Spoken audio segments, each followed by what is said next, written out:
হয়, যোৱা 7 নৱেম্বৰ গহপুৰৰ হুলিঙিত মৃগাংক শইকীয়া নামৰ এজন যুৱকে নিজ পুত্ৰক হত্যা কৰি তাৰ পিছদিনাখন তেখেতে আত্মহৰণৰ যি ঘটনা সংঘটিত কৰিলে, এই ঘটনাই সমগ্ৰ ৰাজ্যজুৰি জোকাৰি কৰিছিলে আৰু এই ঘটনা এটা নতুন মূৰ লৈছে। আৰু মৃগাংক শইকীয়াৰ পিতৃ চিদানন্দ শইকীয়াই বহুকেইটা গুৰুত্বপূৰ্ণ অভিযোগ উত্থাপন কৰিছে। এই মুহূৰ্তত মোৰ লগত চিদানন্দ শইকীয়া আছে, চেষ্টা কৰিম। মই আপোনাৰ ওচৰলৈ পোনে পোনে আহিছোঁ। কওকচোন, যোৱাকালি আপুনি ND24 আগৰ কেইবাটাও আচলতে কথা উল্লেখ কৰিছে, গুৰুত্বপূৰ্ণ কথা উল্লেখ কৰিছিলে।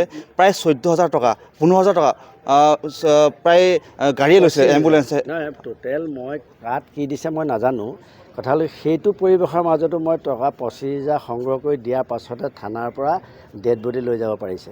গতিকে অতি মৰ্মান্তিকভাৱে মই এইটো ক'ব বিচাৰিছোঁ যে মোৰ 25,000 নহয়, 25,000 হ'লেও কি কয় 25 লাখো যদি হয়, কোনোবাই নিশ্চয় পিতৃয়ে তাক দিবলৈ বাধ্য হ'ব। কাৰণ নিজৰ সন্তান মৃতই হওক বা জীৱিতই হওক, কেতিয়াও শিয়াল কুকুৰক খাবৰ কাৰণে এৰি নিদিয়ে। গতিকে তেনেকুৱা পাষাণ পিতৃ বোধহয় ক'তোৱেই তেনেকুৱা নোলাব।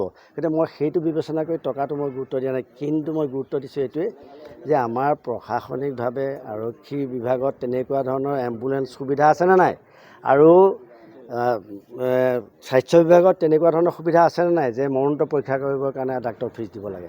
যদি লাগে তেতিয়াহ'লে ন' ডাউট, মই এইটো চিন্তা কৰা নাই। কিন্তু যদি চৰকাৰীভাৱে তেওঁলোকক বেতন দিয়ে, তেতিয়া তাৰ মাজৰ পৰা মৰাৰ ছাল টানি খোৱা ডাক্তৰ ক'ত ওলাল? মোক সেইকেইটা লাগে। আৰু মোক ND24 বাতৰি প্ৰকাশৰ পিছতে ইতিমধ্যে আৰক্ষী অধীক্ষকগৰাকী আচলতে তদন্ত ঘোষণা কৰিছে। হয় হয়, এইটো মই অশেষ ধন্যবাদ দিছোঁ ND24 আৰু লাইভ 7 ছিষ্টাৰ। মই ধন্যবাদ দিবই লাগিব বাৰম্বাৰ, কাৰণ এইবিলাক সংবাদ কৰ্মী, এই বন্ধু বান্ধৱ, মোৰ ভাই, এইবিলাকৰ সহযোগিতাত আজি অসমে পুনৰ মোৰ আজি অন্তৰৰ এটা আৱেগ তেওঁলোকে ভাগ কৰি লৈছে বুলি মই অনুধাৱন কৰিছোঁ। যাৰ ফলত আজি মোৰ ঘৰত মেজিষ্ট্ৰেট পৰ্যায়ত SP তালৈকে আহি উপস্থিত হৈছে। তাৰ আগত কিন্তু 13 দিন গ'ল, গহপুৰৰ পুলিচ নালাগে, থলুৱা ৰঙা পুলিচ এটাও আহি নাপালে। গতিকে মই তাত আচম্বিত হৈছোঁ, কাৰণ 13 দিনলৈকে কোনো ধৰণৰ খা খবৰ নাই। কিন্তু এই নিউজটো পাইছে। এতিয়া এখেতৰ নাম কি আছে? এডিশ্যনেল SP আছে, তাৰপিছত চাৰ্কল অফিচাৰ আছে, আৰু লগত আৰু মোৰ সংবাদ কৰ্মীসকল আছে। ইতিমধ্যে ছুইপাৰগৰাকীয়ে 3,000 টকা লৈছে বুলি তেখেতে মানি লৈছে। নহয়, সেইটোতো নহয়, মইতো টোটেল হিচাপ দিছে যে 2,000কৈ লাগে, 4,000 লাগে, হিচাপ দিলে 7,000কৈ এম্বুলেঞ্চৰ ভাড়া, 14,000 লাগে, ডাক্তৰৰ এই 4,000কৈ লাগে, দুটা হ'লে 6,000 লাগে। হিচাপ দিলে 25,000 মুঠত 24,000 দেখুৱাইছে। মই 25,000 টকা এৰেঞ্জ কৰি দিছোঁ, কাৰণ আৰু লগত মই মানুহ পঠাই দিছোঁ, প্ৰয়োজন সাপেক্ষে দি দিবি, অন্ততঃ বস্তুটা আহক দিনৰ ভাগত। এইটো চিন্তা চৰ্চা কৰিয়ে মই কৰিলোঁ। কিন্তু বাকী আজি 11 দিনে মই শোকত বিভোল হৈ এটা চিন্তা কৰি সিদ্ধান্ত ল'লোঁ, মই আজি যিকোনো প্ৰকাৰে মই দিলোঁ, কিন্তু বাকী যদি অসমৰ কোনোবা পৰিয়ালৰ ক্ষেত্ৰত এনেকুৱা এটা দুৰ্ঘটনা হয়, সেইসকলে কেনেকৈ উদ্ধাৰ হ'ব, তাৰ ৰাস্তাৰ কাৰণে মই গৃহমন্ত্ৰী, মুখ্যমন্ত্ৰী, স্বাস্থ্যমন্ত্ৰী, DGP প্ৰধান সকলোকে আহ্বান জনাইছোঁ। অসম ৰাইজক সজাগ হ'বলৈ কৈছোঁ যে আপোনালোক সাৱধান থাকক।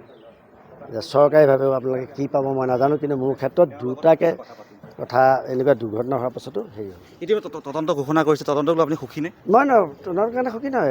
এতিয়া মই কি কৰিছে মই এইটো চিন্তা কৰা নাই। মই স্কুটিখনেই পোৱা নাই, কাৰণ স্কুটিখন পালে হয়তো তাত তৃতীয় পক্ষ যে জড়িত আছে তাৰ প্ৰমাণো পাব পাৰোঁ।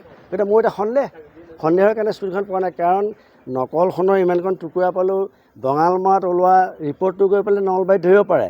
এখন এণ্ট্ৰক্স স্কুটি পকেটত ভৰাব নোৱাৰে। গতিকে তেনে অৱস্থা যে আজিৰ তাৰিখলৈ 13 দিনৰ পাছতো গহপুৰ আৰক্ষীয়ে যে তাত অনুসন্ধান কৰা নাই, মোৰ এইটো প্ৰমাণ। অত্যন্ত গুৰুত্বপূৰ্ণ আছিলে চিদানন্দ শইকীয়া, তেখেতৰ ভাষ্য। ইতিমধ্যে যিটো ঘটনা, এই ঘটনা আচলতে ৰাজ্যত যদি জোকাৰণি সৃষ্টি কৰিছে, আৰু আমি শেহতীয়া কিছু পৰিৱেশ ND24 দখলত চেষ্টা কৰিম।